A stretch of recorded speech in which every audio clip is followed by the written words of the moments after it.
Sa bawat salitang binigkas ko ngayon, siguro unti-unti hinuhukay na ako sa loob.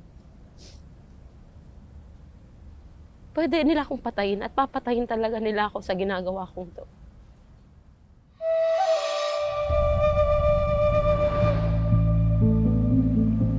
Maraming kabataan ang naliligaw ng landas. Iba't iba ang dahilan.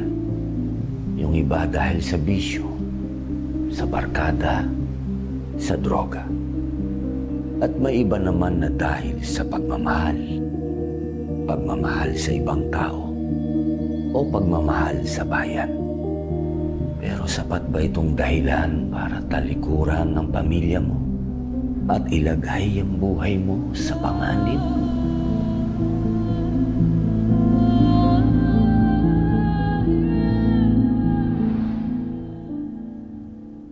Nung high school ako, honor student, kaya nag-exam ako nun sa PUP. Siyempre, excited ako kasi sa mga nakakapasa sa state universities, scholar ng bayan. Pero nung una pa talaga, ang gusto kong maging nurse. Kasi yung nanay ko nurse. Ang inisip ko rin dun, opportunity ko na yun eh. Kasi pag state university yung napasukan mo, mabilis kang kunin ng mga companies. Mas may maganda kang future. Ang bumungad sa akin, nakita ko na yung itsura ng aktivismo pero hindi ko pa talaga alam nun ano yung aktivismo. Hindi, wala akong idea sa mga rallies. Siguro manonood lang akong balita, konti-konti lang ganyan. Tapos sa pagpasok ko sa classroom, may tinatawag kasi kaming adjustment period. Konti lang yung mga professor na pumapasok sa mga klase nila. Doon, may mga nag-room to room na mga aktivista. Pero ako, dahil syempre, hindi ko ganung alam ano yung mga sinasabi nila, nandun yung mga questions sa akin.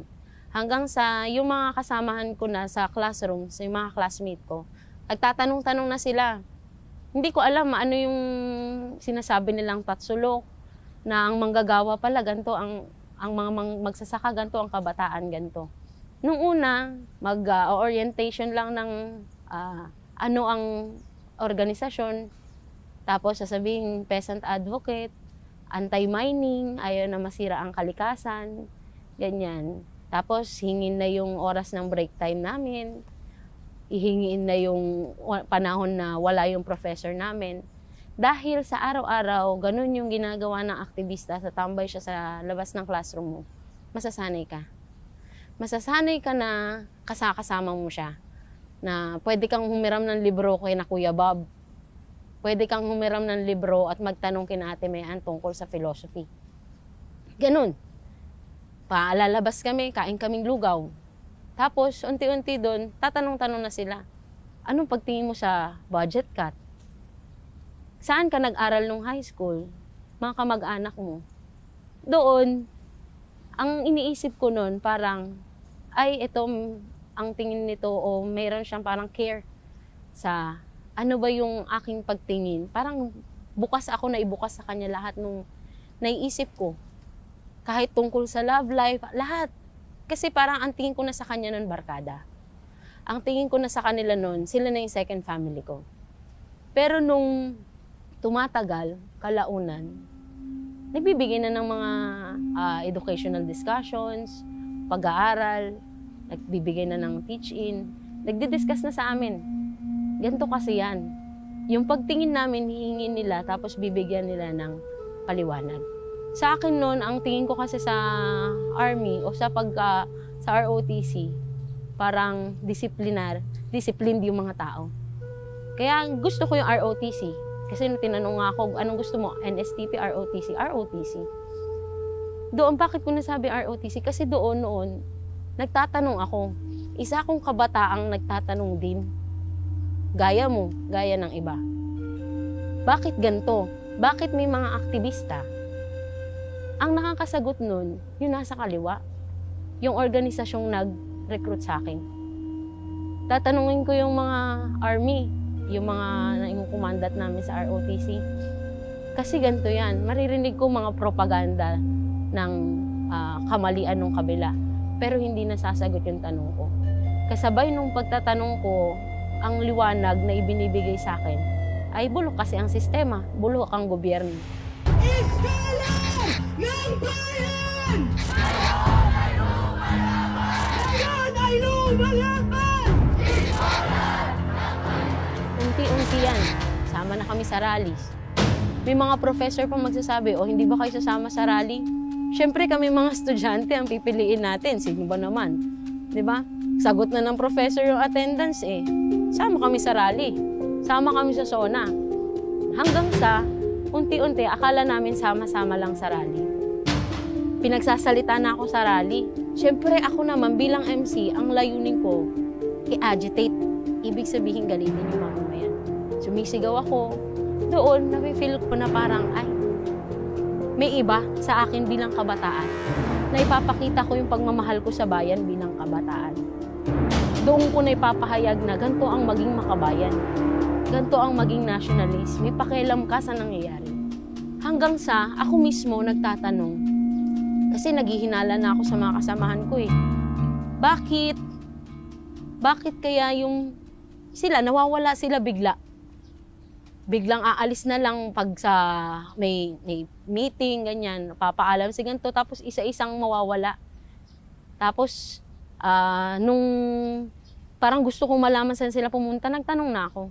Sabi niya sa akin, gusto mo bang malaman kung bakit kami hindi palaging kasama mo? O gusto mo bang malaman ano yung ginagawa namin? Nung tinanong ko, oo, gusto kong malaman kasi nagdududa ako eh, ano yung mga galaw nyo eh. Doon, sinabi niya, meron kaming organisasyon. Ang pangalan ng organisasyon, Kabataang Makabayan.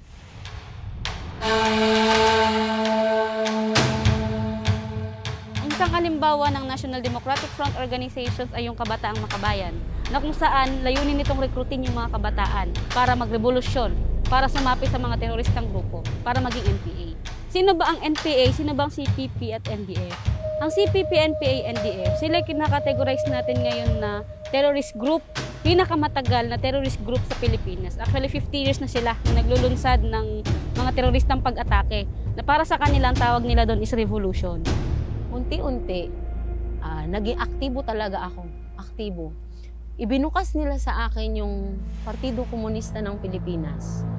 Ibinukas nila sa akin yung New People's Army, NPA. Ito yung mga armadong grupo natin. Kaya ang pagtingin ko nun sa hukbo, parang, ay, grabe mga heroes sila. Grabe, mapapataas ka, mauka. Doon, sabi ko, kailangan kong maging aktibo. Kailangan kong maging aktibo sa mga gawain, sa lahat. Gusto kong makakita ng NPA. At sa darating na panahon, baka maging NPA din ako. Yun na ngayon nangyari.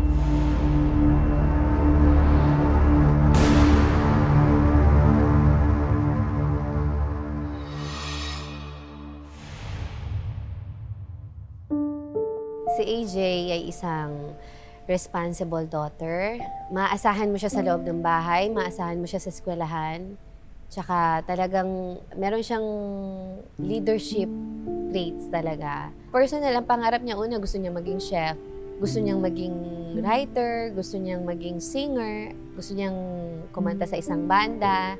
And before, nabanggit niya rin sa akin, gusto niyang mag-PMA, gusto niyang mag-criminology.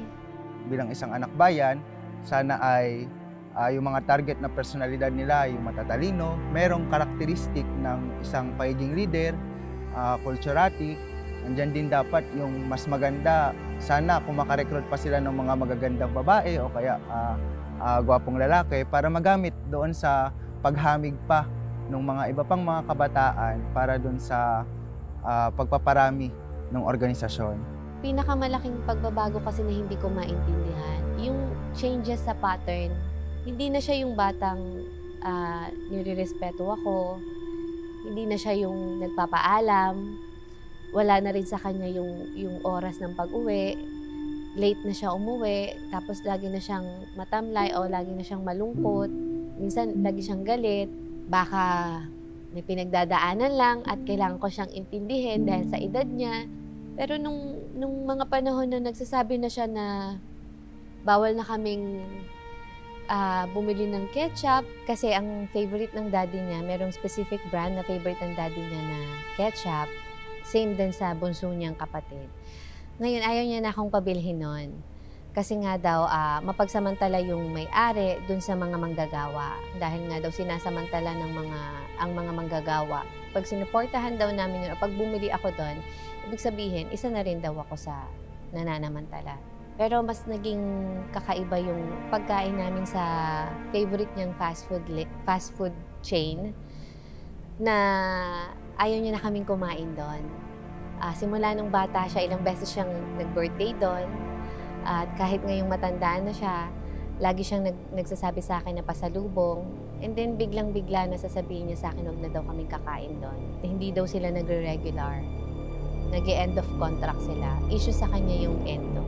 Kung kunyari ikaw kabataan ka, nag-aaral ka, pinag-aaral ka ng family mo, nagsisikap yung pamilya mo para mapag-aral ka, para mapagtapos kayo. Tapos biglang hihikayatin kayo ng mga punyetang organisasyon na to. Para ano?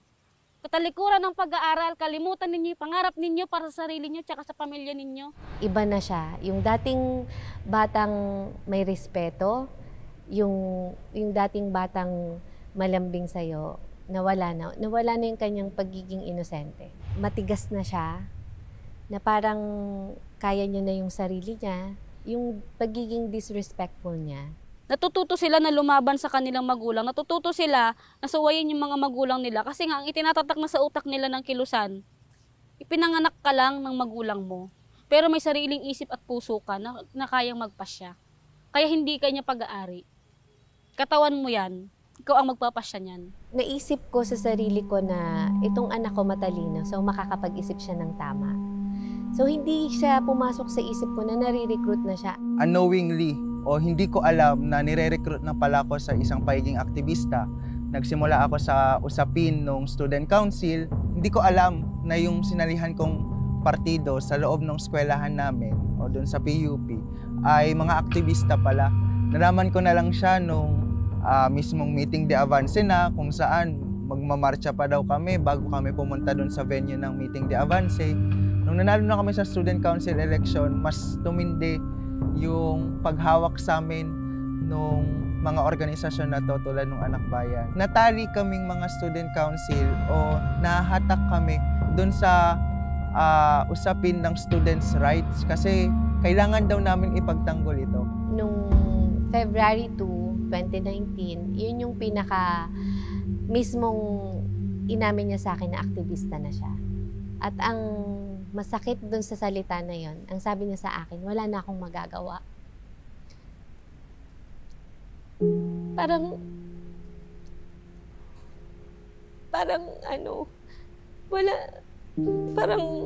inalis niya ako sa buhay niya bilang ina. Yung salitang aktivista na ako at wala kang magagawa. Pakiramdam ko, siniraduhan niya ako ng pinto. Lumaki sila na nakikita ko sila na natutulog. Na pinagpipray ko sila gabi-gabi. Pero ngayon, yung higaan niya wala. Araw-araw mo titingnan yung mga anak mo pero yung isang anak mo wala dun sa higaan niya. At ang masakit, hindi ko alam kung safe ba siya, kung kumakain ba siya, kung ano yung kalagayan niya ngayon. Pag tinitingnan ko, sinusundan ko yung mga kasama niya, ang papayat na nila. Iniisip ko yung anak ko, kung ano na itsura niya. Parang ipinapatay na nila ako unti-unti. Kasi yung batang inalagaan ko, yung batang minahal ko, yung batang pinrotektahan ko, bigla lang nilang kinuha sa akin ng ganun-ganun lang. Kaya ako lumalaban kasi at least may pag-asa pa ako na makuha ko yung anak ko. Nagagalit ako sa sarili ko kasi hindi ko siya naprotektahan. Para sa mga magulang po, alam ko mahal na mahal nyo ang mga anak ninyo. Huwag kayong mawawala ng pag-asa na may maganda pang mangyayari sa kanila. Importante yung komunikasyon. Huwag po kayong mapapagod sa pagpapaalala sa kanila, sa pagtuturo sa kanila ng magandang values. Importante po, mga nanay, na ipadadama nyo sa kanila yung kahalagahan nila.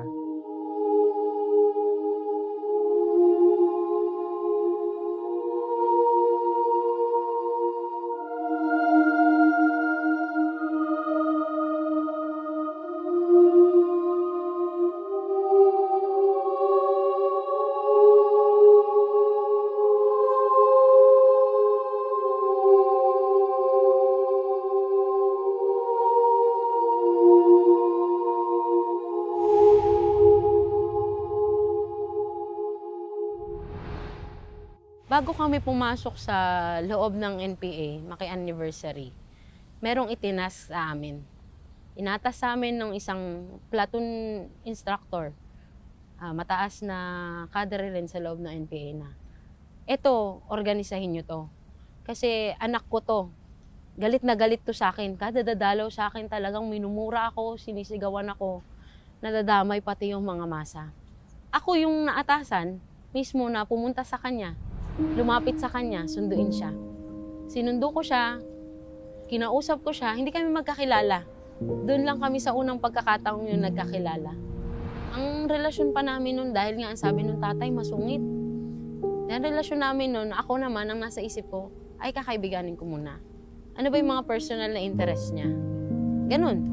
Ganun ko siya kinaibigan, katalakayan para makuha yung interest niya, sinama sa mga electoral na kampanya. Pag magpo-post kami, tapos lagi yan, pag may picture-picture pa kami, pag may gagawin kami, papakat kami. Ganun. Kasi si Ira noon parang, alam mo yung isang kabataang may galit. Punong-puno siya ng galit. Talaga noon. Tapos naranasan niya lang talagang magkaroon ng pamilya at maging masaya nung kasama niya na kami.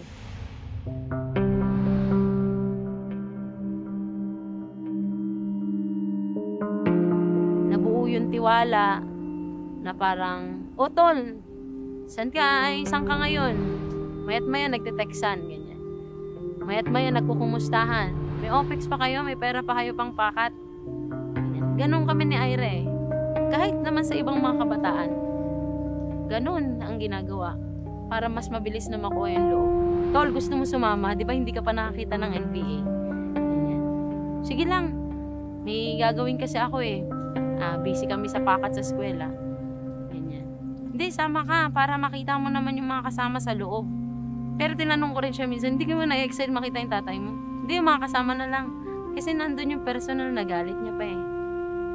Tinatanong ko, bakit ka galit sa tatay mo? Bakit parang ang sama-sama ng loob mo sa tatay mo? Ang sama-sama ng loob mo sa mga magulang mo? Kasi yan sinasabi niya lang, pinabayaan nila kami. Nung nasa Kilusan na kami at NPA na kami, nandun yung longing na yakapin mo man lang ako, batiin mo man lang ako, tatay. Nandoon, yung sakit ng loob ng isang anak na natili doon. Hindi yun nabura kahit napalitan na yung ideology niya, napalitan na yung kanyang mga prinsipyo sa buhay. Hindi siya nabura. Kung sa principles, o kaya yung mga pinaglalaban nilang mga rights, tama naman. Maganda naman yun eh. Siyempre, sino bang may ayaw ng ayaw ng lupa, 'di ba? Kung usapin sa lupa ng mga magsasaka, sino bang may ayaw ng lupa? Siyempre, gusto lahat ng mga magsasaka may lupa sila. Sa kalunsuran, dahil ang kadalasan na ginagamit ng mga organizer ng NPA o ng Kilusan, yung karapatan ng mamamayan. Kung ikaw kunyari isang kabataan na pinagkaitan ng karapatan na makapag-aral, for example, yung karanasan ko nung kabataan ko, ang ginamit nila sa akin dahil hindi ako nakapag-aral. Ginamit nila yon na batayan para rekrutahin ako. Bakit? Ang sabi nila sa akin, pinagkaitan ka ng gobyerno ng karapatan na mag-aral. Dahil imbis na libre ang pag-aaral sa Pilipinas, pribilehiyo yan sa mayayaman. Kaya kung mahirap ka, wala kang karapatang mag-aral. Dahil ako tatanga-tanga at walang alam sa mga ganun pa, naisip ko na siguro nga tama. Baka nga talaga pinagkaitan ako ng gobyerno ng karapatan. Pero nakalimutan ko yung public school. Nakalimutan ko na pwede pala akong mag-aral kahit nahirap sa financial yung pamilya ko. Basta magsisikap lang ako. Pero dahil nga nalinlang ako sa mga paliwanag nila, dahil ang gagaling nila magsalita. Pangalawa, yung kahirapan sa buhay. Ang sabi nila, kaya walang trabaho yung magulang mo, kaya wala kang trabaho, kaya mahirap kayo dahil sa gobyerno. Dahil bulok ang lipunan, dahil bulok ang paraan ng pagpapatakbo ng pamahalaan. Hindi niya inaalaga ng mamamayan niya. Kung ikaw simpleng kabataan ka, ganun ang maririnig mong paliwanag. Ano sa tingin mo ang tatanim sa utak mo? Oo nga, pinagkakaitan kami ng karapatan. Tsaka kahihikayatin niya. Ganun ang ginawa sa akin, hinikayat ako na lumaban. Mag-aklas ka. Lumaban ka laban sa gobyerno, ipagtanggol mo yung karapatan mo sa edukasyon. Pagtanggol mo yung karapatan mo bilang pag-asa ka ng bayan. Ipakita mo na pag-asa ka ng bayan. Sa anong paraan, lumaban ka. Sa ganong punto, naging aktivista ako. Nirecruit ako sa anak bayan. Hanggang sa binigyan nila ako ng mga pag-aaral, MKRP, yung maikling kurso sa lipunan at Rebolusyong Pilipino. Hinikayat na nila akong sumama sa mga rally. Rally, recruit. Propaganda dito, propaganda dyan. Punta dito, punta doon para mag-recruit. Mag-aral ng mga tungkol sa lipunan at Rebolusyong Pilipino. Mag-aral tungkol sa armadong pakikibaka. Yun nga lang, kahit maganda yung layunin nila, kung mali yung paraan nila ng pag-i-implement ng paglaban, kailanman hindi magiging tama ang mali. Tama ba ang manunog ka? Tama ba napatayin mo yung mga tropa ng pamahalaan na ang layunin lamang ay i-secure yung kanyang mamamayan? Tama ba na pumaslang ka ng isang magsasaka o isang tribo na ang lais lang naman ay maging payapa yung kanilang pamayanan? Tama ba na hikayatin mo yung kabataan na mag-armas para lang mamatay?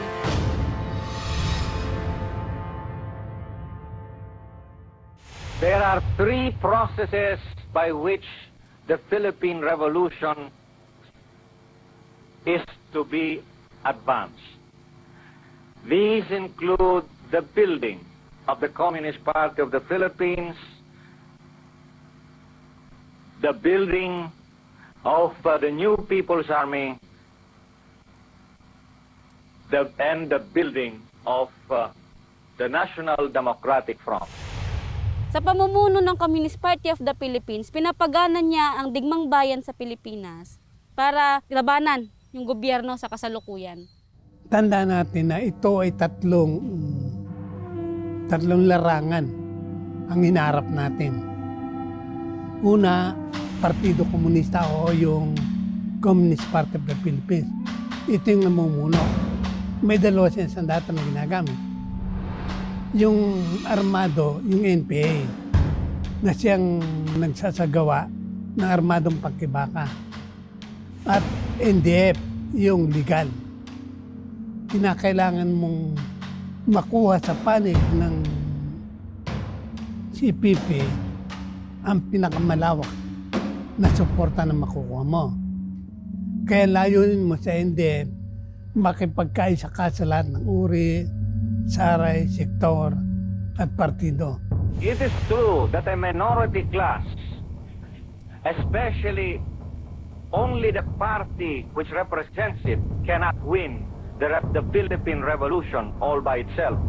At any rate, even while there are the forces of armed revolution, there are the legal democratic forces in the Philippines.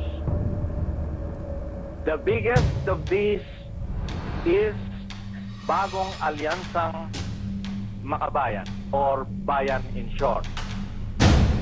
It has a membership of more than 2 million members in more than 1,000 member organizations. Its biggest component organizations are Kilusang Mayo Uno, which is the labor center, the Pambansang Kilusang Magbubukid, which is the Kilusang Magbubukid ng Pilipinas, or KMP, Gabriela, the Women Alliance, League of Filipino Students, Alliance of Concerned Teachers, Cadena, and so on. Ang binabanggit niyang Makabayan Bloc, yung bloke o grupo ng mga party list na itinatag at kontrolado ng Communist Party of the Philippines. Malinaw kasi yung tungkulin na iniatas ng partido sa mga congressmen ng Makabayan Bloc, bakit nasa loob sila ngayon ng House of Representatives. Ano yon? Una, i-infiltrate yung Kongreso, mag-organisa doon sa loob at palawakin yung network ng alyansa nila sa loob ng House of Representatives. Ay, isipin mo kung mapalakas nila yan. Anong ginagawa lang ngayon? Si Loren Badoy nagsalita laban sa kanila. Ano sabi? Pag hindi mo binawi, sinabi mo na kami front organisasyon, ay i-hold namin ang budget ng PCO, di ba? Nagsalita si Monteagudo. Ano naman sinabi na? Bawin mo, sinabi mo na kami front organisasyon. Kung hindi, hold namin ang pondo ng NICA. At nagawan laki palparan yan. Di ba? Naipakulong lang yung matanda. Eh kung sabihin mong lumaki ang bloke nila, makapag-elect sila ng mas marami at maraming sumapi sa kanila sa bloke, kaya nilang humarang ng isang batas. Nung pinagtibay yung anti-terrorism law, sila lang yung nagno. Part ng tungkulin na mga kongresista na to, na kunin yung mga information na yon, yung mga data na yon, at ibinibigay yon sa Communist Party of the Philippines. Gagamitin yon para sa kanyang strategic goal. Kaya kung titingnan ninyo, parang ang daming alam ng CPP sa kalakaran ng gobyerno sa loob. Bakit? Kasi nandyan yung mga kongresista, sila yung inatasang kunin yung mga informations na yon at ibigay sa CPP. Kaya nga sinasabi namin nung nasa loob pa kami, ang mga kongresista na nasa Kongreso, na nasa ilalim ng Makabayan Bloc, sila yung mata, tainga, at bunganga ng partido sa loob ng House of Representatives. Ang pananaw ng Communist Party of the Philippines, sila ay gobyerno din. Ngayon, kung ang gobyerno ng Pilipinas ay may Armed Forces of the Philippines, meron ding NPA, ang gobyernong bayan, na sila naman yung nakikipagbakbakan sa pwersa ng pamahalaan, sila yung nagiging instrumento para durugin ang pwersa ng pamahalaan. Ang pangunahing pwersa ng revolusyon ay magsasaka. Ibig sabihin, kikilos mo ang magsasaka, mapalalawak mo sa revolusyon, at hahawak ng sandata kung sila ay inaapi sa lupa. Pinag-aralan yung pagre-recruit. Kaya nga, based on practice namin, ang ginagawa namin doon sa mga communities, no? Especially kung medyo malayo-layo yung mga military detachments, salang nagkakaroon kami ng mga mass meeting sa kanila. Yung mga magsasakay may 4 na kondisyon na yun yung ine-exploit namin para malinlang sila. Una, mayroong tinatawag na tirsyahan. 2/3 yung pumupunta sa may-ari ng lupa, 1/3 naman yung pumupunta sa mga magsasakay, logi sila doon. Pangalawa, napakaliit ng sahod ng mga manggagawang bukid. May mga pagkakataon na 100 pesos lang bawat araw yung tinatanggap nila. Pangatlo, nandyan yung napakataas na interes ng pautang na ang tawag naman sa kilusan ay usura. At pang-apat, yung farm gate price, no, na binabarat ng mga traders sa panahon ng harvest season. Napakaliit nung presyo ng kanilang mga produkto. Ipinapaliwanag namin doon sa mga magsasaka na kayo ay pinababayaan talaga ng gobyerno. Pinagsasamantalahan kayo ng mga traders dito sa lugar ninyo, ng mga panginong may lupa, ng mga negosyante nandito. Tapos ngayon, lumapit na kayo sa iba't ibang hensya ng gobyerno, humingi kayo ng tulong sa DAR, humingi kayo ng tulong sa DA, at sa ibang ahensya ng gobyerno, sa local government units, pero hindi kayo pinapansin. Lahat ng pamamaraan parang naubos na nila eh. Tapos binabaliwala sila. Ito na yung pagkakataon ninyo kasi andito yung NPA, handa kayong tulungan ng NPA talaga para mailigtas kayo doon sa sitwasyon ninyo. Pero sa totoo, dinadala namin sila doon sa isang sitwasyon na mas lalong gugulo. Yung IP, kailangan din kasing ma-recruit kasi kailangan ng NPA nung mga warriors mula sa IP kasi sila yung may alam doon sa kabundukan, sila yung may alam sa terrain, sila yung may alam sa kondisyon doon. Nilalapitan namin yung mga leader nila o kaya yung mga dato nila, no? Kinakausap namin. Tapos yun yung kinukumbinsi namin na makiisa sa kilusan.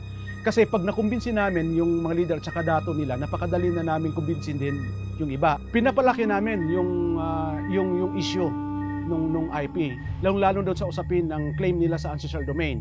Halimbawa, mayroong mga logging companies o kaya mining companies na pumapasok sa area ng mga IP, pero sinasabi namin na yung buong kalupaan na andun yung mga IP, yan yung magiging scope ng operation ng mining companies or logging companies. Kaya yung mga IP, napapaniwala namin sa linyahang ganon, na sa totoo, isang lantarang panluloko yon sa mga IP para ma-agitate sila at sumama sa amin doon sa tinatawag naming armadong pakikibaka. Nakatutok ngayon ang Armed Forces of the Philippines o AFP sa extortion activities o pangungutong ng komunistang grupong New People's Army o NPA. Nagsimula na umano ng rebuilding grupo na New People's Army o NPA sa extortion activities nito sa Region 6. Nagsagawa ng operasyon ang Philippine Army sa nasabing lugar dahil sa sumbong na planong pangingikil ng mga NPA sa ilang politiko sa rehiyon ng Bicol. Pag isang lugar, balita na rampant ang extortion, walang mga pupuntang business yan. Malaking impact itong mga cases of extortion ng mga NPA. So nawawala yung confidence ng mga investors dito sa ating lugar. Alam nyo naman, ang extortion, isa sa mga resource generation activities. Yung kanilang pag-build up ng armed capability, pagbili ng armas, pampropaganda nila, pati yung mga tactical offensives na yung mga lahat ng support dito nanggagaling sa extortion money yan. Kailangan doon sa CP20 yung pera kasi gagamitin doon sa pagbili ng mga bala, mga baril at saka yung pulbura ginawa ng mga IED. Number one na kinuha namin ng mga pera sa mga kontraktor. Yung Lorenzo Sarmiento Company. Lahat ng equipment nila pinababa namin dahil ayaw magbigay sa amin. Lahat ng kontraktor doon na hindi nagbibigay sa amin, sinunog namin yung mga hindi equipment nila. Nahinto yung logging company sa Davao Oriental dahil sa amin. Number 2, mining. Lahat ng mga mining skill doon sa area ko, Mount Diwalwal, doon sa Panganason, lahat ng part ng Davao del Norte ng mining. Mula sa small scale hanggang sa medium scale, hanggang yung sa mga big scale, lahat yan nagbibigay sa amin. Kasi may mga kuta sila bawat planta. Bawat planta nila, sa mining plant nila, may kuta sila na 50,000 per quarter. Yan ang malaking kita talaga sa NPA sa lugar ng Davao del Norte. Number 3, itong mga may-ari ng mga bus company. Yung mga bus company doon sa lugar ko, lahat sinulatan ko yan. Pag ayaw kayo magbigay sa amin, sunugin ko yung lahat ng bus nyo na magtatravel sa lugar ko. Kaya nag-sample kami ng mga bus company na sinunog ko. After that, ipadalang management ng tao na inegosyate kami kung magkano kailangan namin. Kaapat yung mga agribusiness, yung mga may-ari ng mga plantation. Pinakamalaking porisyon talagang ginawa namin sa buong rehiyon. Pinapaputol namin sa mga labor groups, yung mga saging. Pangalawa, yung eroplano na nag-i-spray doon sa mga banana plantation, pinagbabaril namin yung eroplano. Kaya natakot na yung mga piloto na mag-spray sa banana plantation kasi hindi pa na-negotiate sa management ang team namin. So mapilitan talaga ang management na makipag-negotiate sa amin. Dahil wala ng piloto na mag-operate sa aeroplano nila habang hindi pa kami na-resolva. So ganun ka purisyo sa mga banana plantation yung ginawa ko. Saka ikalima yung mga maliliit na mga negosyante na, yung mga may-ari ng mga truck. Kasi yung mga maliliit na negosyante, sa ano na yan, sa mga guerrilla front na yan. Ang masama rito, pati yung mga maliliit na mamamayan natin, yung kanilang revolutionary tax, kinukotahan pa nila, kinukotongan pa nila. So, all in all, pag inad natin yan, more or less mga 1 billion a year ang nakukuha ng NPA dito sa kanilang extortion activities. When it comes to security, it's a shared responsibility ito. Kaya nga ang best way to really address this and really maintain peace and order and security sa area is to really work together. Huwag kayong bibigay sa extortion ng mga NPA. Umasa kayo na naririto ang inyong armed forces na laging nakahandang tumulong at protektahan kayo. Pinapaigting pa rin ng PNP, AFP ang kanilang ginagawang security measures upang maging manatiling ligtas, mapayapa at mas makabuluhan ang 2019 midterm election. Sa mga kuhaan namin ng pera, isa doon mga politiko din. Panahon ng mga eleksyon din, nanghingi kami rin ng pera sa kanila. Permit to campaign. Siyempre magkampanya sila doon sa mga area na ni-claim namin na masbis namin, teritoryo namin. Doon sa permit to campaign, lahat ng mga politiko, kaibigan man ng NPA yan, alyado ng NPA or kalaban ng NPA, lahat sila magbigay. Hindi kayo makapasok sa teritoryo ko pag hindi kayo magbigay ng pasiunang bayad.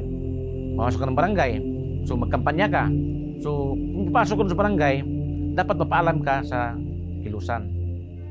Hindi pwede hindi ka magpaalam. Magbigay pa rin sila, kahit poster. Yan ang ginagawa ng mga territorial works.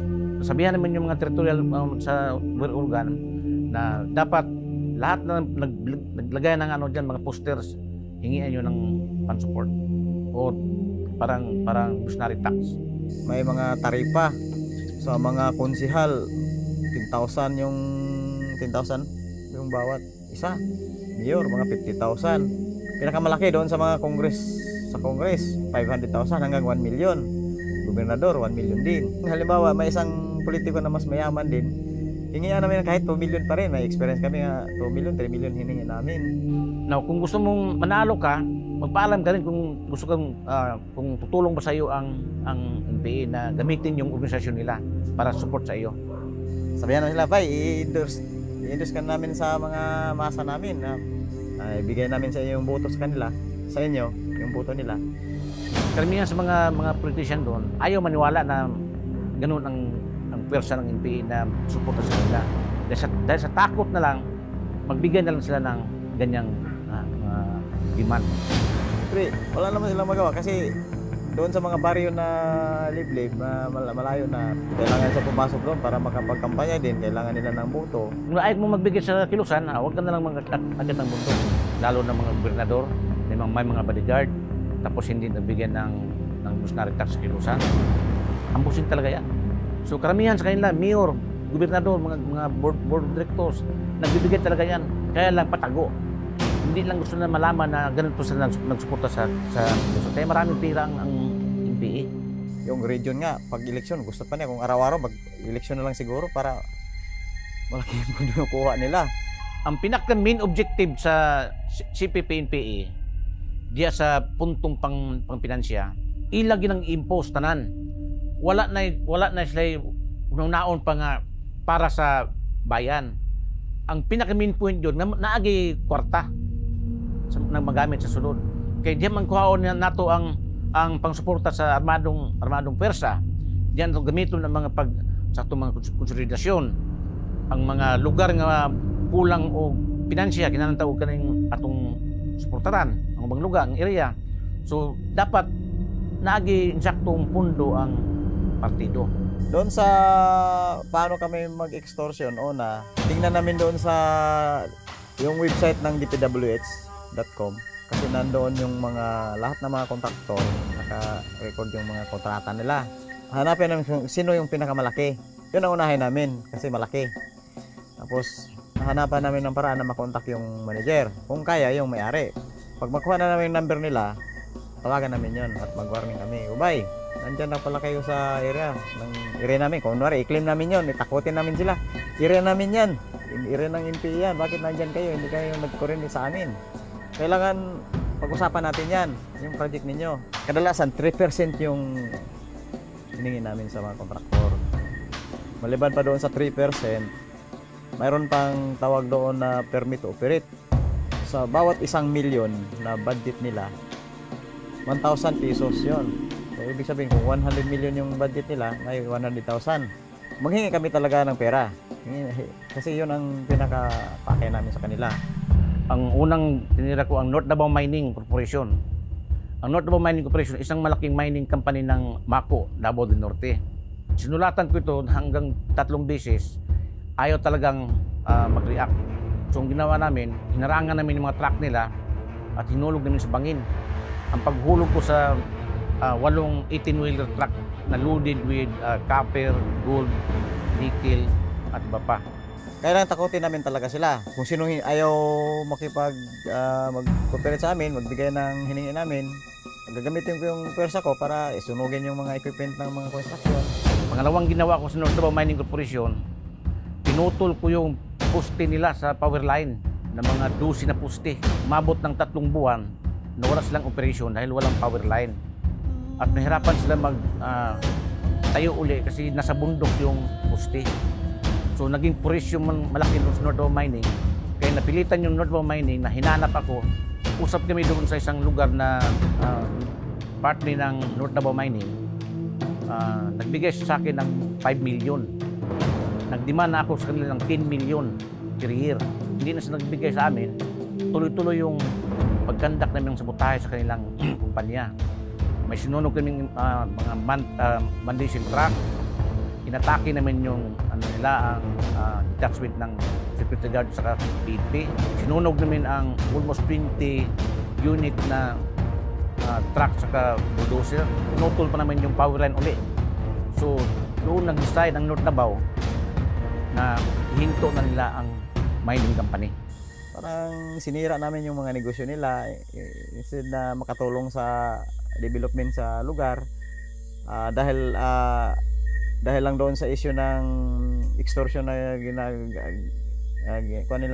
namin sila ha. Siyempre, ayaw na nila magnegosyo. Ang iba dyan, ilang beses pa na mga negosyante na umatras na, hindi naman nagpatuloy sa mga nila. Yung, may experience pa ako dati na yung tulay, siyempre malaking tulong sa mga mahirap ng tulay. Hindi nagbigay yung inubos namin, sinunog yun. Tapos, ang nangyari, wala na. Hindi na nagpatuloy yung kontraktor. 11,000 workers. So, kung hindi pang NPA, hindi sana maputol yung trabaho. Dahil sa ginawa ko, inamin ko talaga, ako talagang gumawa ng lahat ng mga harassment na doon. Yan, nangyari, nahinto ang North Davao. Nahinto sila. Ang dahilan talaga na nawalan trabaho mga tao, ang CPP-NPA. Kaya nga hindi nag-improve ang lugar dahil sa NPA.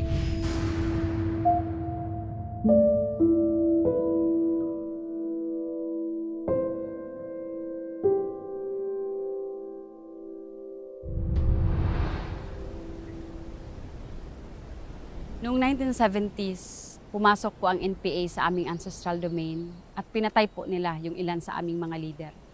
At yung leader na yon ay siyang aking ama. At dahil po doon, tumayo ang aming tribo, laban sa mga NPA na pumapasok sa aming ancestral domain. Pinatay po yung papa ko dahil ayaw niyang kumampi, ayaw niyang makiisa sa rebelding grupo dahil alam niya yung intensyon, alam niya yung hindi magandang maidudulot ng rebelding grupo sa pagpasok na dahil gusto nilang sakupin ang aming ancestral domain dahil ginagamit po nila yung sitwasyon namin para makakuha ng funding sa ibang bansa. Naging source din ng income ng Kilusan yung IP kasi ginagawan ng pag-aaral yung sitwasyon ng mga IP at pagkatapos gumagawa kami ng project proposal at ipinapasa namin sa mga funding agencies abroad para mabigyan ng pondo yon. Naghahanap kami kung ano yung particular na issue sa community na pwede naming gamitin sa paggawa ng isang project proposal. Like issue sa mga paaralan ng mga kabataan na sa malayong lugar, nasa kabundukan na hindi naaabot ng proyekto ng government. Issue ng IP community. Merong totoo at malaking porsyento po doon ay gawa-gawa lang namin. Like sinasabi namin na ang mga tao ay hirap na, gutom na at kawawang-kawawa na sila. At iba't ibang issue ng lipunan na kaya naming gawa ng project proposal para makakuha kami ng pondo galing sa ibang bansa. Halimbawa, pipicturean nila yung mga nitibo natin na walang eskwelahan, tulad ng mga report na ito ngayon, nandito sa NCIP report. Halimbawa, doon sa Mindanao, ibibigay nila yung litratong kunyari nag-aaral sa ilalim ng mangga o walang klinik o walang tubig na inumin, Yun ang ipapakita nila sa Europe o sa Amerika. At ang kasunod nun ay pagkuha ng donasyon. So nakakakalap sila doon. Nung nasa loob pa po ako ng institusyon po kung saan ito po yung Rural Missionaries of the Philippines ay nakakuha kami ng 32 million na budget from European Union. Pero in the previous year po nito, may nakakuha po kaming mga pera kung saan naabot ng 50 million, 100 million. Ganito kalaki yung perang natatanggap nila from donations. Yung isang NGO sa Europe, for a period of 10 years, ay nakapag-contribute siya ng 63 million euro.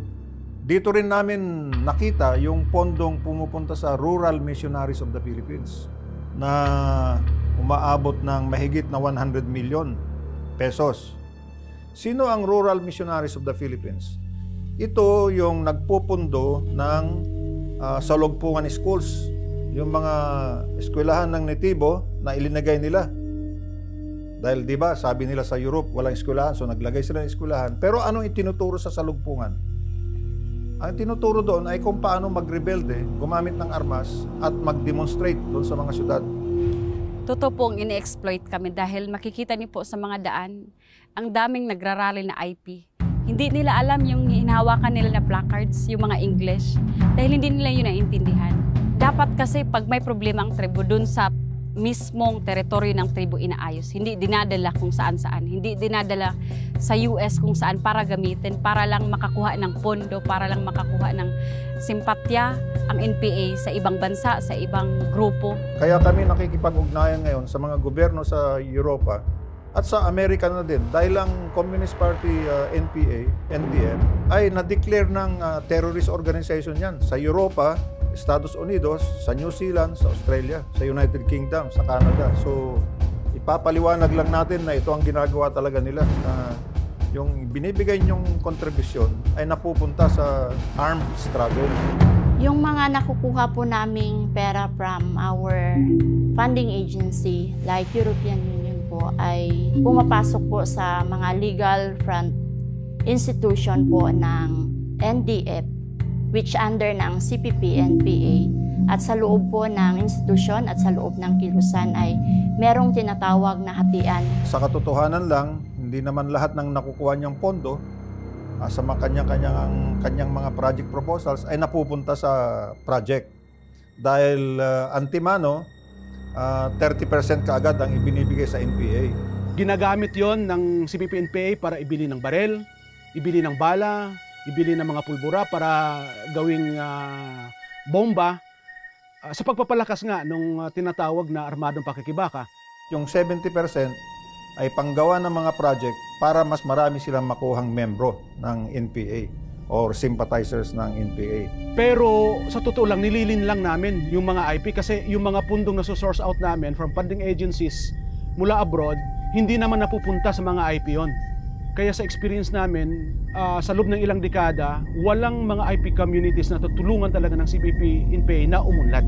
Wala po talagang napupunta na pera o proyekto para sa tribo. Dahil kung meron po, sana ngayon malayo na ang tribo, meron na sana kami ngayong mga access roads. Pero hanggang ngayon wala pa po. Gusto nila maghirap lang kami para continuous yung funding na galing sa ibang bansa. Dahil pag ang tribo mayroon namang kalsada, mayroon namang mga paaralan, wala na silang magagamit.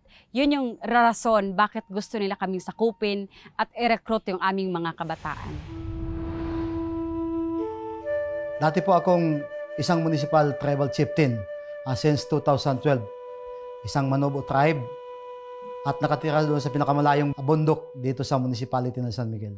Sa aming 12 na magkapatid, ako lang po yung nakapagtapos ng kolehiyo sa tulong po ng National Commission on Indigenous People. Pinilit ko po na makatapos ng pag-aral dahil doon sa nakita ko na kailangan talaga yung education ng IP. Yung Al-Kadib at Trips, non-DepEd school yun. Sila yung unang pumunta doon sa IP communities. Nung dumating yung school na yun, grabe yung saya namin. Dahil nakapagsulat ng mga kabataan namin, nakapagbasa at nakapagkwenta. Hindi namin in-expect na parang recruiting school.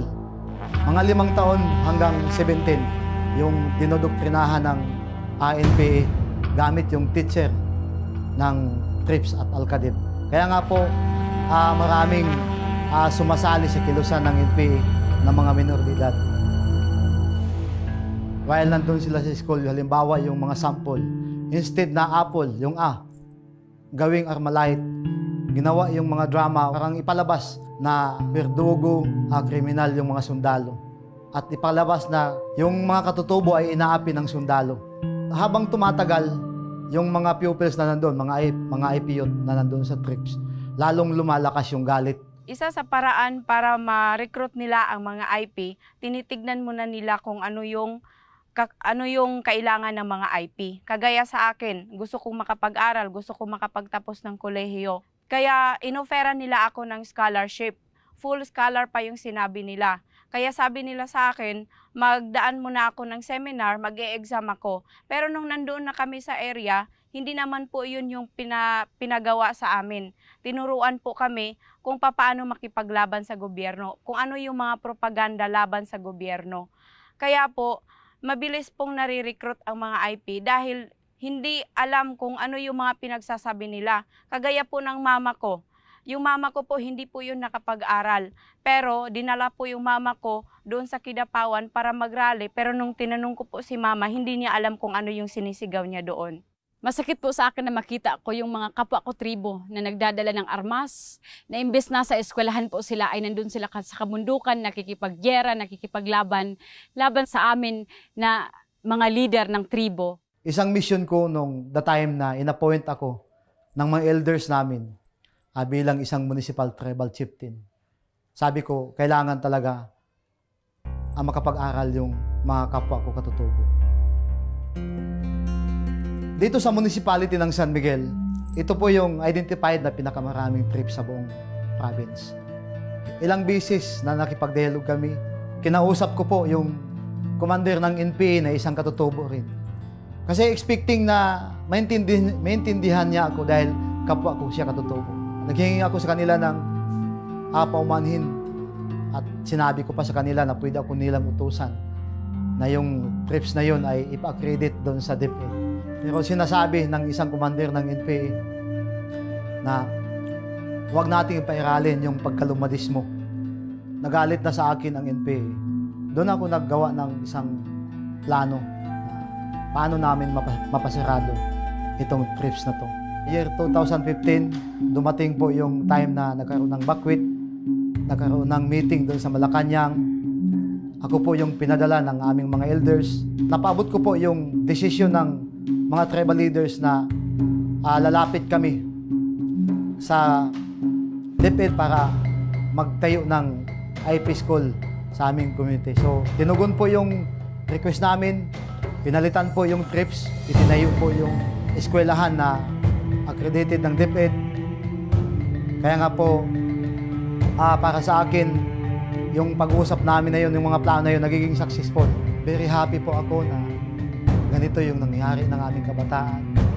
Nasagot po yung aming hinihiling dito sa Department of Education na itayo yung totoong Indigenous People's Education.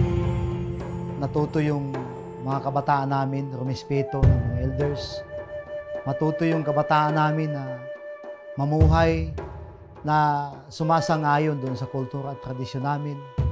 Not like before, doon sa trips, na totally nawala yung kultura dahil yung aming kabataan hindi na makontrol ng tatay. Ang nagkontrol na yung teacher ng trips at NPA. Pagkatapos po na naging successful yung pagtayo ng mga SP school dito sa aming community, lalong nagalit po yung NPA sa amin. Doon na nagsimula yung pinakakalbaryong naranasan namin. Samantala, nanawagan naman ng hustisya ang mga lumad sa Mindanao kasunod ng pagkamatay ng ilan sa kanilang mga lider at mga kasamahan. Hindi ikinutuwa ng National Commission for Culture and the Arts ang naganap na pamamaslang sa 3 miyembro ng lumad sa Surigao del Sur. Sunod-sunod ang pagpatay sa mga miyembro at lider ng lumad dito sa Mindanao. Matatandaang nitong nakaraang Biyernes ay pinagbabarilang riding in tandem ang lumad school leader na si Hermie Alegre na dahilan ng pagkamatay nito habang grabing nasugatan ang kasama nitong tribal chief na si Danny Diarog sa sitio Kahusayan dito sa Davao City. Bago ang insidenteng ito ay pinatay din ang isa pang lumad leader na si Datu Ruben Labawan noong July 6 dito rin sa Davao. Hanggang ngayon, nandun pa rin yung takot sa amin, nandun pa rin yung fear na pag kinalaban mo sila, pag nagsalita ka against sa kanila, ikaw na naman yung target. Kaya ako ngayon, kahit mayroong threat, kahit mahirap yung ginagawa, patuloy pa rin po ako. Dahil kung hindi po kami lalaban, hindi po kami magsasalita, paano po yung susunod na henerasyon? Ano pong mangyayari sa aming ancestral domain kung kami po ngayon na leader ay hindi kami magsasalita laban sa kanila? Ang dami na pong mga dato na pinapatay, mga IP members na pinapatay. Makita mo yung nakakatitir na matanda na sinaksak ng NPA. Yung isang matanda na maliit pa ako, pinaglalaban na yung IP rights. Halos hindi ko yun matanggap. Sa taong ito, ang daming namatay na mga kamag-anak ko dahil galit ang NPA sa akin. Bakit kami yung pinapatay? Bakit kailangan kami yung maghihirap? Bakit kailangan yung mga bata yung dapat gamitin na papatay sa kapal na tribo? Napakasakit po sa amin.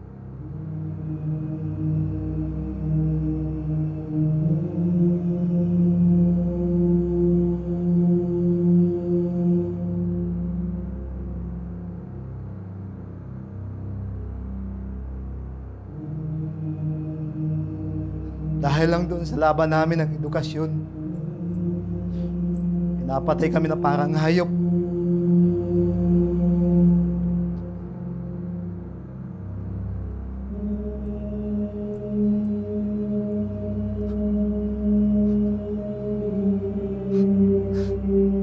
Kawawa yung mga bata na wala ng tatay.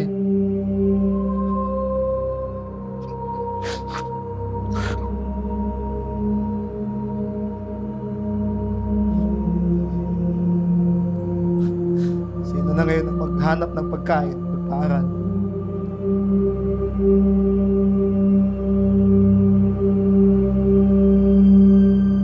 Tigilan niyo na po ang paggagamit niyo sa mga kabataang tribo. Tigilan niyo na po ang paggamit sa kakulangan ng edukasyon nila.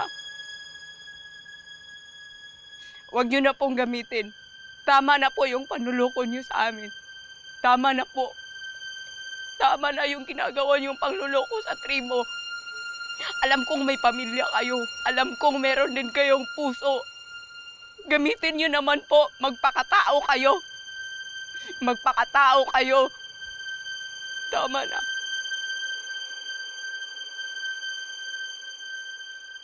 Sang tanang miyembro ng NPA, ng CPP-NDF, palihog lang. Dili din namin kaya yung kanami ibati, yung kanami kaagi, disti pa kani adtuhan to doon. Palihog lang kung gusto mayo ng gyera. Kung wak ka mo makangay ng gobyerno, ngadto ka mo sang gobyerno, makiglaban. Ayaw kami paggamita. Dili din namin kaya, palihog lang, maluoy ka mo kanami. Maluoy ka mo sang tribo. Na yung iban ka mayo, sayod ako pamilya mayo, yung ipatay mayo. Tama da, palihog, maluoy ka mo kanami.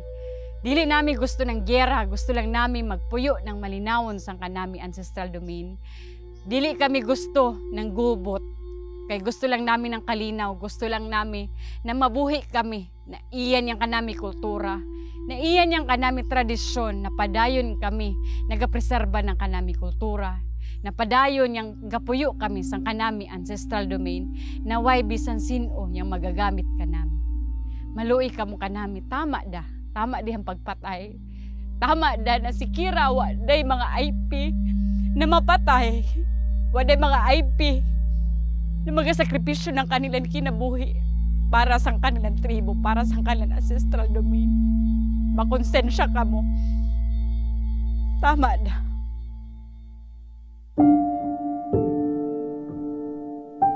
Sila ang ating mga katutubo. na nagpipreserba ng ating kultura. Namumuhay sila ng tahimik at payapa. At yun lang din ang kanilang hiling, ang patuloy na mabuhay ng matiwasay. Ang kailangan nila ay tulong at kalinga. Dapat silang proteksyonan, hindi pagsamantalahan. Napakarami ding mga hindi magagandang nangyayari, pero hindi ito makikita ng isang NPA, ng isang ordinaryong miyembro ng NPA, kung hindi siya parte ng sentrong pamunuan o ng mga ng leadership ng NPA at ng Communist Party of the Philippines. Natanong ko, saan ba yung mga pera na milyon-milyon na padala ko doon sa taas namin? Ang termino nila na sintro namin na pera. Ano yun? Sa bawat taon, 100 million ang kabubuang pera doon bawat taon ng pondo ng region.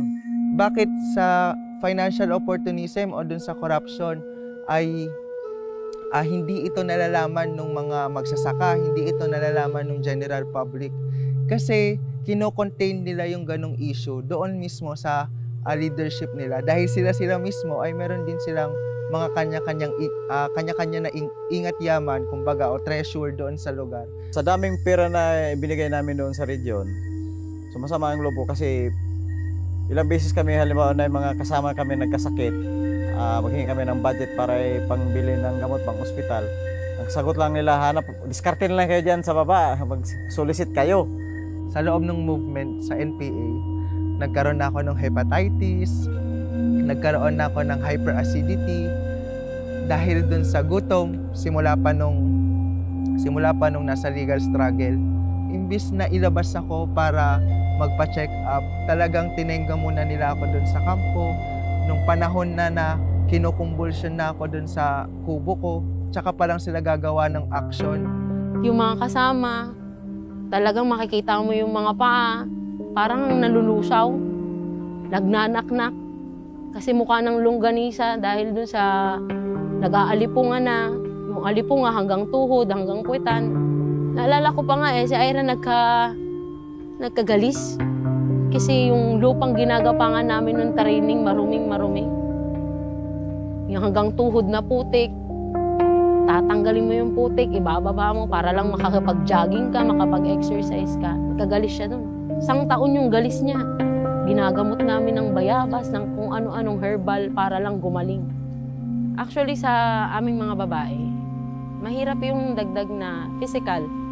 Physical na hirap, tapos emotional na hirap, ganyan. Pero ang isa sa pinakamahirap din, yung gapangin ka ng mga kasama mo. Akala ko, sa organisasyon na pinuntahan ko, safe ako. Dahil ipinaglalaban nga daw yung rights ng kababaihan ng kabataan.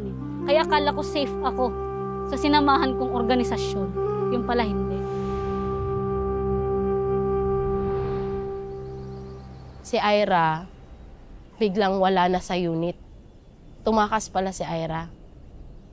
Nung nahanap siya, di agad-agad pinamisyon namin siya, kinuha namin siya. Nung kinakausap namin si Ira, ayaw niya magsalita. Bakit, Tara? Ano nangyayari? Bakit umalis ka? Bakit mo kami iniwan? Di ba sabi walang iwanan dito?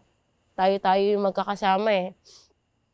Di nun dadalawa na lang kami parang, bakit? Ano nangyari sa'yo? Bakit umalis ka? Tapos sabi ko, ginahasa ka ba? Ni-rape ka ba? Ginalaw ka ba? Minulesta ka? Tapos sabi niya, oo. Gini-rape ako. Ginalaw ako ni Diwa. Ganyan, nung CO nila. Tapos sabi ko, bakit di ka nagsalita? Bakit umalis ka? Natakot ako eh. Nangyari yun sa tabi pa ng mismong kabady niya. Na ginapang siya ng CO niya. Tapos di siya nakapanlaban. Si Ira kasi parang ang tapang-tapang.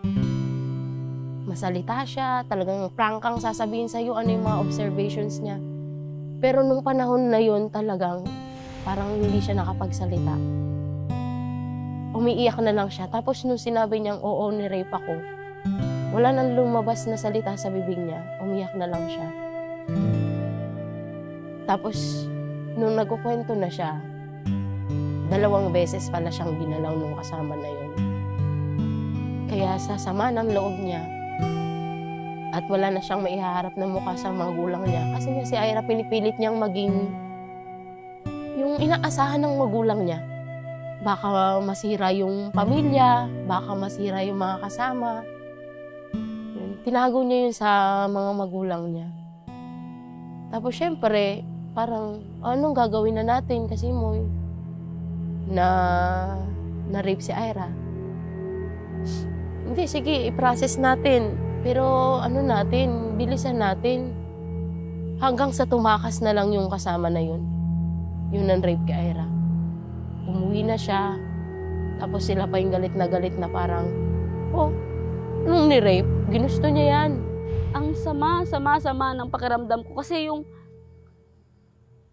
organisasyon na pinagkatiwalaan mo, yung organisasyon na pinaglaanan mo ng buhay, kumbaga pinagpalit mo sa pamilya mo. Tapos sila pa pala yung sisira sa sarili ko, sisira sa kinabukasan ko. Opisyal to eh. Namumuno to sa partido, namumuno to sa platoon. Ano na lang ang magiging reaksyon ng mga kasamang bago? Ano na lang yung magiging reaksyon ng kasintahan ko? Kasi nakaprogram na din kaming kasal eh. Pag inilabas ko to, pag sinabi ko sa kasintahan ko to, madidismoral siya, panigurado. Madidismoral din yung mga kasama. Kaya kinimkim ko yun. Nanahimik ako nun. Pero nung ibang kasama na yung gumawa na naman sa akin nun, na hindi naman ako nagbigay ng motibo, hindi ko naman sinasalubong yung kondisyon na binibigay niya sa akin, hindi ko binibigyan ng mali siya yung pakikitungo sa akin.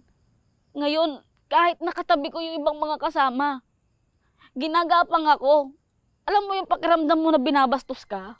Yung pakiramdam na minumulestya ka, tapos kahit gusto mong sumigaw, hindi ka makasigaw-sigaw. Kasi hindi ko alam ano yung mangyayari sa akin pag pumalag ako. Kaya kinimkim, yung pangalawang beses na ginapang ako ng isang kasama ulit, na pangalawang squad leader namin. Yung una, commander. CO namin yun. Yung pangalawang squad leader. Pero sabi ko, putang ina, bakit naman ako ginaganito ng mga kasamang lalaki? Bakit naman nila ako ginaganito? Pinagkakatiwalaan ko sila eh. Kumbaga, hindi na lang sila simpleng kapatid sa akin. Hindi na lang sila simpleng mga kaibigan. Kasama ko sila eh. Magkakasama kami sa hirap at ginawa. Magkakasama kami sa gutom. So kahit na napakahabang lakaran, magkakasama kami. Tapos nung sinabi ko na sa mga kasama kasi hindi ko na kayang pigilan. Parang pakiramdam ko, putang ina, pag hindi ko inilabas to, baka may mangyari pa sa ibang mga kasama din. Baka gawin din niya to sa ibang mga kasama. Baka gawin din nila to. Kaya ang ginawa ko, nagpaabot na talaga ako sa komite. Ngayon, inabot ng 1 buwan bago nila ako kinausap tungkol dun sa issue na iniraise ko. Sabi nila, ano ba yung gusto mong sabihin kay kasamang ganito? Ang sinabi ko, kinento ko, na ginapang niya ako, inawakan niya masiselang parte ng katawan ko, tapos nung humihilang ako, sinundan niya ako. Tapos tinatanggi niya. Baka naman nag-iilusyon ka lang, baka naman hindi ka talaga niya ginawakan. Pero naisip ko, tangin na naman kung kailan naman ako nag-open up sa inyo. Tsaka noon yun naman sasabihin na baka guni-guni ko lang yun. Regarding sa rape na yung kaparusahan ay kamatayan. Pero hindi lahat ay nakakatanggap ng ganong kaparusahan, lalo na kung miyembro ka ng sentrong pamunuan. May mga rape cases pero bakit hindi pinapatay itong mga nangre-rape? Dahil commander sila ng NPA.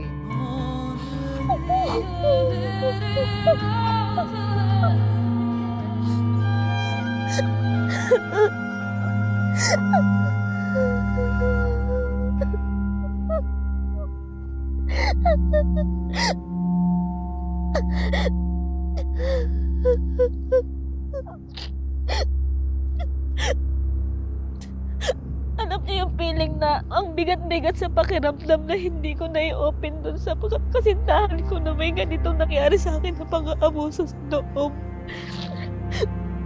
Tapos ang sakit-sakit pa sa loob kasi yung kasintahan ko gusto na rin niyang umuwi. Nagsabi na siya sa akin doon na tara, tumakas na lang tayo kasi wala nang nagbabago dito sa Kilusan. May malaking problema na hindi na magbabago yung mga kasama. Wala lang katiyakan yung tagumpay ng revolusyon, sabi sa akin ng kasintahan ko noon. Pero sabi ko sa kanya, hindi, manatili tayo. Baka sakaling magbago pa ako sa kanya. Baka sakaling magbago pa kayo. Manatili muna tayo. Bigyan mo pa na yung kalawang pagkakataon, sabi ko sa kasama ko, sa kasintahan ko. Umabot sa point na namatay na yung kasintahan ko. Namatay na din yung nagsamantala sa akin na pangalawa. Na-deploy na rin sa ibang unit yung una. Ang pinakamasakit noon, dismoralisado na ako. Dahil doon sa nangyari sa akin na pang-aabuso, namatayan ako ng kasintahan, namatayan ako ng mga malalapit na mga kasama sa akin. Tapos bandang ulit sasabihin ako nababaliw. Ang pinakamasakit sa lahat, alam mo, isa pang kasama na namumuno din na kadre. Na mayroon akong pinapakitunguhan na sitwasyon. Nandun ako sa point na depressed ako. Pero sinamantala pa rin niya ako. Yung isang kasama din na CEO. Nagsamantalahan din ako. Parang kinuha niya na...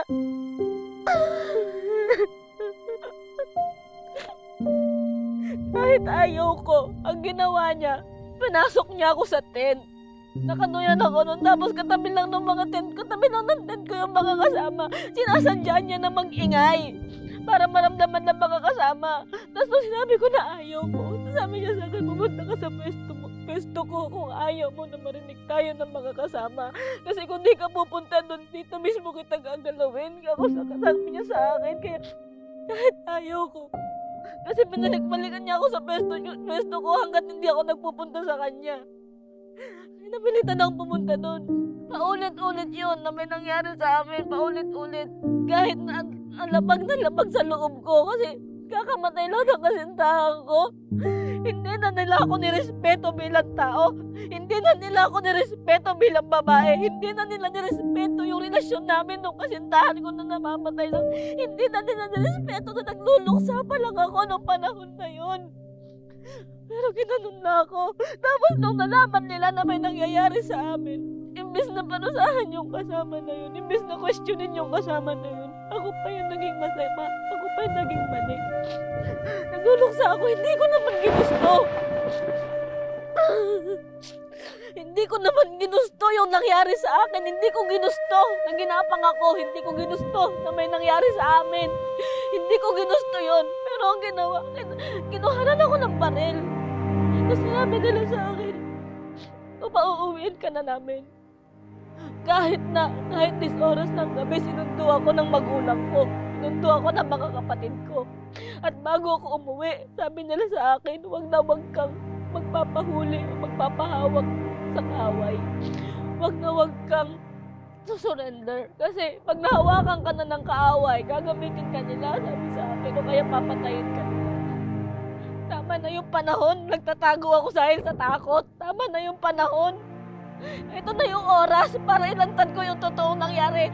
Mga walang iya kayo, wala kayong alam sa totoong nangyari sa akin. Wala kayong alam kung ano yung ginawa sa akin para sabihan niyo ako na malandi, na bayaran at sinungaling.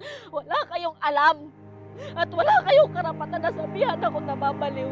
Dahil alam ko sa sarili ko kung anong ginagawa ko. Alam ko yung tama at mali. At kahit napagbantaan niyo yung buhay ko ngayon, lakas loob ako na lalabas at lalantad. Sasabihin ko yung buong katotohanan sa lahat.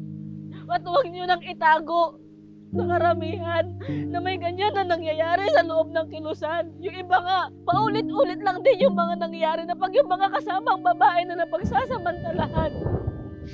Natatakot na lang sila na i-open up yung nangyayari sa kanila. Dahil nga, hindi niya naman kinikilala. Tama naman na, sobra na. Ang dami nang namamatay. Wala na patutunguhan tong digmaan na to.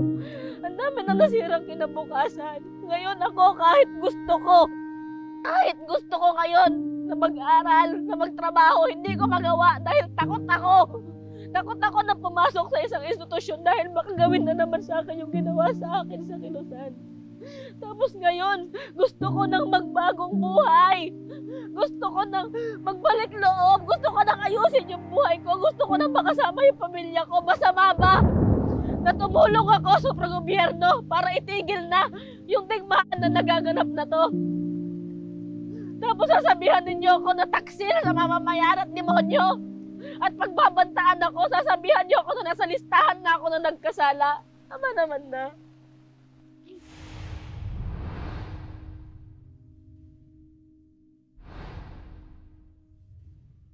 Sa habang panahon na ako'y nagsiservisyo, most of the time sa battlefield or dun sa kanayunan, there were a lot of instances na may nahuli kami o kaya nag-voluntary surrender. Yung mismong leader na isang armadong grupo, hindi nga siya nag-surrender, kundi siya ay nahuli. Andun na yung takot na paano nga ba nakita nila na may mga armas kaming dala. Sabi ko, dahil dun sa tinuturo sa amin na kapag nahuli ka ng sundalo, tutorturin ka, hanggat hindi ka nagsasalita ay andyan yung pananakit. At first, hindi talaga ako nagsasalita kasi ayokong matawag na traidor ng movement. Kung magsalita ako, hindi man ako patay ng sundalo, papatay naman ako ng mga NPA. Pero wala kaming natanggap na kahit anong pananakit. Wala kaming natanggap kung ano yung dinodoctrine sa amin, kung ano yung tinuturo sa amin. Walang ganon. Pero nung nasa batalyon na kami, trinit kami ng maayos. Binigyan kami ng mga damit, binigyan kami ng mga toiletries. From expectation na papatayin ka, pero pinakain ka, binihisan ka. Nag-effort yung mga sundalo, ma-contact, ma-reach out yung family ko. Yung effort na ginawa ng government, ng mga sundalo, para lang mapunta yung mother ko dun sa kung nasan ako, kung saan ako nakakulong. Doon ko nakita na bakit sa kabila nung hindi ko pagsasalita, bakit sa kabila nung pagiging tahimik ko doon sa loob, tinutulungan pa rin nila kami. Hindi man lamang siya namin pinitik o anuman, kundi talagang dinala namin sila sa baba at pinakita din namin na itong kaming mga sundalo ay hindi kami mamamatay tao. Hindi naman kami nagsundalo para makipaggera all throughout our military career. Ang pakay namin ay magkaroon ng kapayapaan at katahimikan. Kasi objective natin is peace, di ba? In fact, hindi ko sinasabi na we win wars. I should say we win peace. Kasi ang war is just a method of achieving peace. So, mas maganda yung winning the peace than winning the war. Nandyan sila para tulungan kang makalaya, para makuha mo ulit yung freedom, maibalik mo ulit yung dati na nakakasama mo yung family mo. Magkaroon ka man ng risk sa security, andyan sila para tulungan ka na magbigay ng security. Unti-unti ay nabago yung pananaw ko sa kanila. Unti-unti ay natutunan ko ng makipagtulungan para nakita ko na kung ano nga ba talaga yung tinuturo sa amin simula pa nung aktivista ako hanggang sa naging NPA ako. Ano nga ba talaga yung totoong nangyayari? Dahil sa parehong panig, naging aktivista na ako, naging NPA na ako. Tapos ngayon nasa government side ako. Nakita ko kung ano yung mas makakatulong talaga doon sa mga kabataan. Ina-assure ko sa inyo sa pamamagitan ng mga units na naka-deploy across the archipelago mula Batanes hanggang Sulu na pag kayo'y sumuko at magbabagong buhay, tiyak magiging normal na inyong kalagayan. Hindi na kayo matutulog kung saan-saan, hindi na kayo mangangamba sa inyong seguridad. Ang pangangamba nyo kung sakali man na hahabulin kayo sa inyong mga kasamahan, titiyakin namin na nandiyan kami to protect you.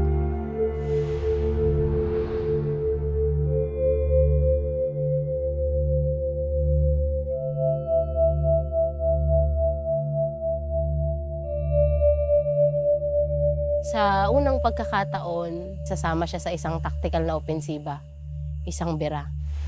Si Ira, ang posisyon niya nasa likuran ko dapat. Iminungkahi kong pagpalitin si Ira, tsaka yung isang bagong full-time ng posisyon.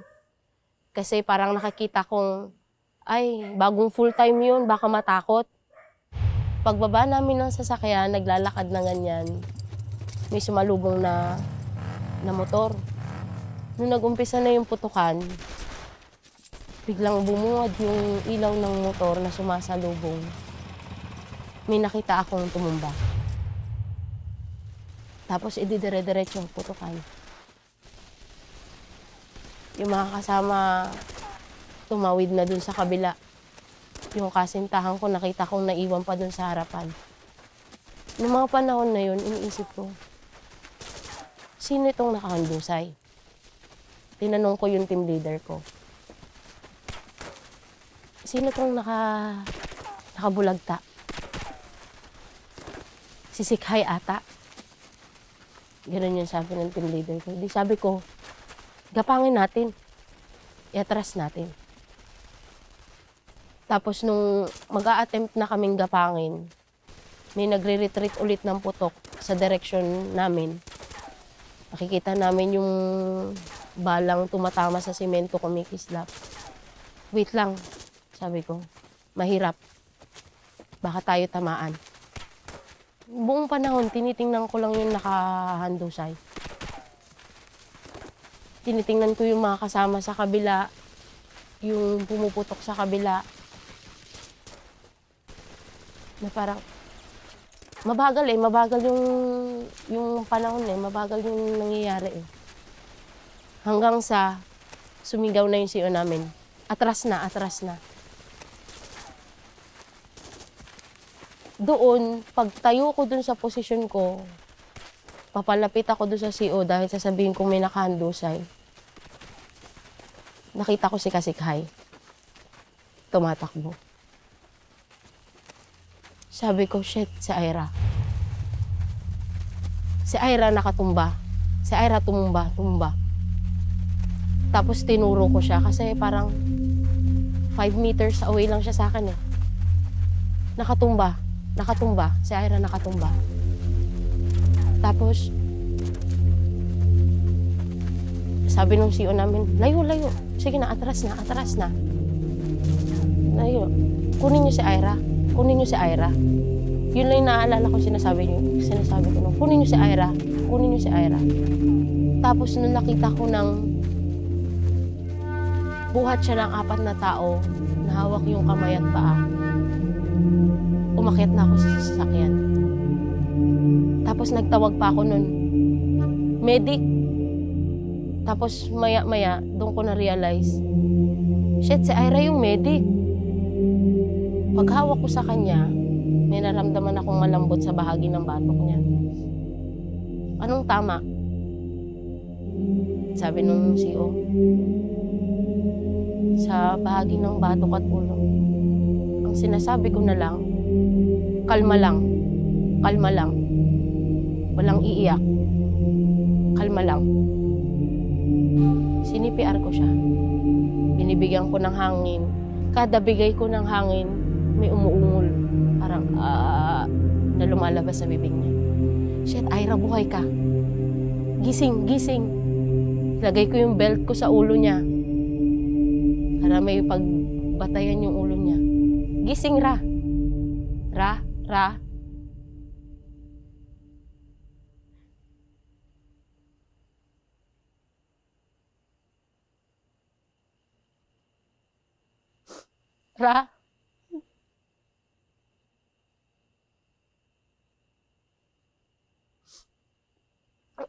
Maglabas kayo ng swero. Yung BP. Ra. Gising, Ra. Tinatapik ko yung mukha niya. Binibigyan ko siya ng hangin sa bibig. Sinisipiar ko siya. Ra, gising, Ra. Kada may lalabas na tunog sa bibig niya, nagkakaroon ako ng pag-asa. Ra.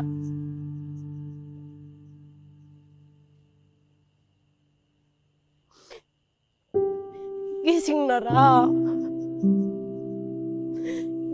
Ra. Isinwero ko siya. Wala akong makitang ugat. Kunan niyo ako ng rubber band. Kailangan ko tali yung kamay niya para magpakita yung ugat niya. Wala akong makitang ugat. Ibibin niyo. Tinatapik ko yung isang kasama. Tulungan niyo akong bigyan siya ng hangin. Kasi nauubusan na ako ng hangin. Ira, gising. Ira. Tinapong ko yung swero. Tinatapik ako ng kasintahan ko sa ulo. Tama na. Tama na. Yun ang sinasabi na sa akin. Hindi, buhay yan. Buhay yan. Nagsasalita pa siya eh. Yung pala, yung lumalabas na tunog sa bibig niya. Hindi na tinatanggap ng katawan niya yung hanging binibigay ko.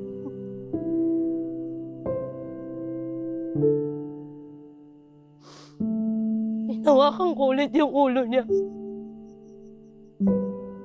Nagkalat yung dugo. Nagkalat yung utak.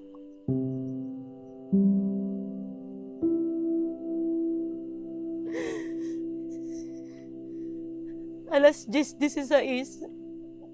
Kadwa patay na siya.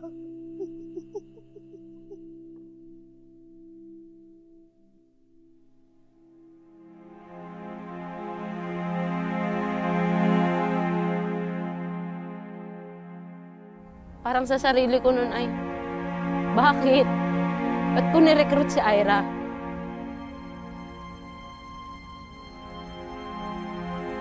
Bakit ko siya isinama dito? Binaon na lang siya sa gubat. Nang walang marka, walang pangalan. Naiwan na lang. Buti nga yung iba, nahuhukay pa ng military. Yung iba, di na nila nakita. Si Ka-Ira nga eh. Hindi na nakita ng magulang niya nung nilibing namin.